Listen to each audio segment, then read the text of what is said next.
बच्चों, आज हम कक्षा 12 की गणित का एक टॉपिक स्पर्श रेखा एवं अवलंब पर बात करने जा रहे हैं।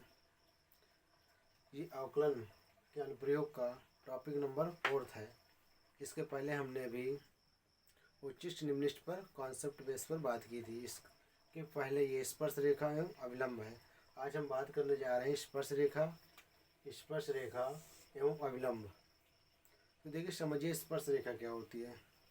स्पर्श रेखा वह रेखा है जो वक्र को स्पर्श करती है, क्या कहलाती है, या उसको काटती है, उसकी क्या कहलाती है, स्पर्शी कहलाती है। और जिस बिंदु पर काटती है वो उसका क्या कहलाता है, स्पर्श बिंदु कहलाता है। जैसा कि यदि कोई स्पर्श रेखा, ये वक्र है, इसको एक लाइन इस पे स्पर्श कर रही है इस बिंदु पे, तो ये इसकी क्या कहलाएगी, स्पर्शी कहलाएगी। और ये बिंदु क्या कहलाएगा, स्पर्श बिंदु कहलाएगी। ये स्पर्श रेखा होगी और ये इसका क्या कहलाएगा, स्पर्श बिंदु। मतलब वक्र को जहाँ पर ये क्या करेगी, टच करेगी, वो उसका क्या कहलाएगा, स्पर्श बिंदु। ये तो मान लीजिए इस बिंदु क्या है, इसको हम डिनोट कर ले रहे P x1, y1। ये वक्र हो गया y=fx। तो जैसे कि हमने बताया कि स्पर्श रेखा क्या होती है। स्पर्श रेखा वह रेखा है जो वक्र को केवल स्पर्श होकर जाती है या उसको काटती है, वो क्या कहलाती है, उसकी स्पर्श रेखा कहलाती है। पर जिस बिंदु पर काटती है उसका क्या कहलाता है, स्पर्श बिंदु कहलाता है। और स्पर्श बिंदु पर खींचा गया लंब, ये स्पर्श बिंदु पर खींचा गया लंब उसका क्या कहलाता है, अभिलंब। उसका क्या कहलाता है, अभिलंब कहलाता है। तो बस इसमें स्पर्श रेखा का समीकरण और अभिलंब रेखा का समीकरण। तो इसके लिए हमें किसी न किसी बिंदु की जरूरत पड़ती है और वक्र तो दिया रहता है। इसका एक बार अवकलन करेंगे। अवकलन करने के बाद इसकी प्रवणता निकालेंगे। प्रवणता के बाद इसके फार्मूला कॉन्सेप्ट बेस पर क्या रख देंगे, इसको सॉल्व करके आसानी से क्या निकाल लेंगे हम, स्पर्श रेखा का समीकरण। तो जैसे कि देखिए, यदि कोई वक्र y=fx बिंदु P x, y 1 पर इस प्रकार हो, तो देखिए स्पर्श रेखा का समीकरण, स्पर्श रेखा का समीकरण तो क्या होता है, देखिए y-y1 = m x-x1, जहाँ x1 और y1 क्या है, बिंदु, और m क्या है, जहाँ m स्पर्श रेखा की प्रवणता, स्पर्श रेखा की क्या है, ये प्रवणता है। तो देखिए प्रवणता कैसे निकालते हैं स्पर्श रेखा की। स्पर्श रेखा की प्रवणता m बराबर dy/dx x1, y1, date is जो भी हमें फलन दिया होगा उसका एक बार अवकलन कर देंगे और जिस बिंदु पर निकालना होगा उस बिंदु को इस पर क्या कर देंगे, एक्स वाई की जगह वैल्यू पुट कर देंगे, तो हमको क्या मिल जाएगी, स्पर्श रेखा की प्रवणता। इस प्रवणता को इस इक्वेशन में पुट कर देंगे तो स्पर्श रेखा का समीकरण मिल जाएगा।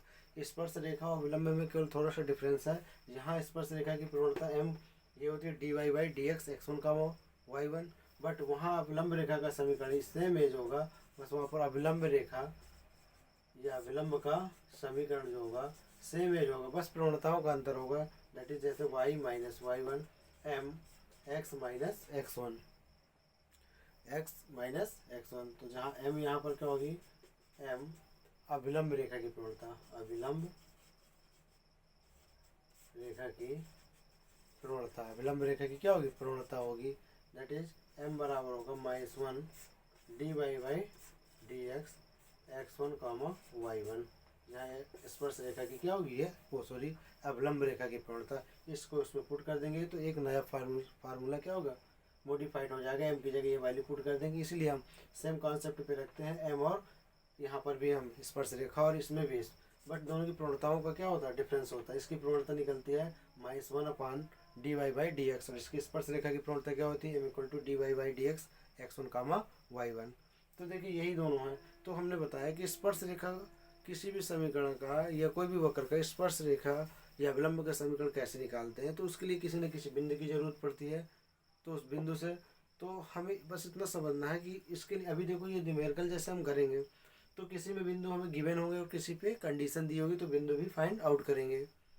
तो नॉर्मल सा ये हमें स्पर्श रेखा के लिए एक बिंदु मिल जाए और हमें रेखा तो मालूम ही होगी या वक्र मालूम होगा, उसका आकलन कर लेंगे तो प्रवणता निकल आएगी। यानी बिंदु और प्रवणता की आवश्यकता होती है। जैसे बिंदु और प्रवणता निकल आते हो तो स्पर्श रेखा का समीकरण निकाल लेते हैं और अवलंब रेखा का भी समीकरण निकाल लेते हैं। तो आज इस वीडियो में हम केवल स्पर्श रेखा और अवलंब रेखा की बात करते हैं। तो हम देखिए लास्ट में बताते हैं स्पर्श रेखा क्या होती है और अवलंब क्या होता है। सीधी सी बात और सिंपल वे में इसको हम समझ लेंगे।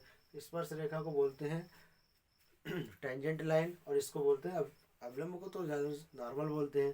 तो हमने बताया कि स्पर्श रेखा वह रेखा है जो वक्र को केवल एक ही बिंदु पर क्या करती है, स्पर्श करती है, वो इसकी स्पर्श रेखा कहलाती है। जिस बिंदु पर स्पर्श करती है वो उसका स्पर्श बिंदु कहलाता है और स्पर्श बिंदु पर खींचा गया लंब उस रेखा का क्या कहलाता है, अवलंब कहलाता है। तो बस इसमें हमने एक वक्र हमने ले लिया, वक्र y equal to F X, उसके बिंदु मान लिए कि पी x1 कामा y1 है। तो हमने बताया कि स्पर्श रेखा का समीकरण निकालना है। स्पर्श रेखा का समीकरण क्या होता है, y minus y1 equal to m x minus x1, वह जहाँ m क्या होगा, स्पर्श रेखा की पूर्णता। हम देखिए एक ही कॉन्सेप्ट बेस पे दोनों को पढ़ रहे हैं, इसलिए यहाँ पर क्या होगा, स्पर्श रेखा की पूर्णता equal to m equal to क्या होगा, dy by D X x1 comma y1। अवलंब रेखा अभी बताया कि स्पर्श बिंदु पर खींचा गया लंब उसका क्या कहलाता है, अविलंब कहलाता है। अविलंब का समीकरण y minus y1 m x minus x1।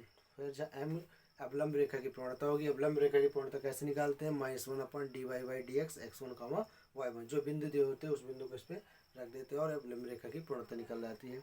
तो आज की वीडियो में केवल इतना ही। हम अब नेक्स्ट वीडियो में हम इसके प्रॉब्लम को सॉल्व करेंगे, न्यूमेरिकल्स को सॉल्व करेंगे, कैसे अवलंब रेखा का समीकरण निकलता है।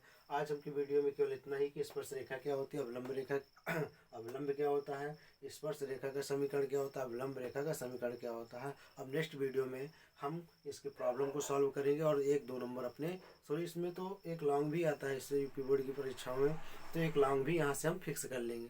धन्यवाद।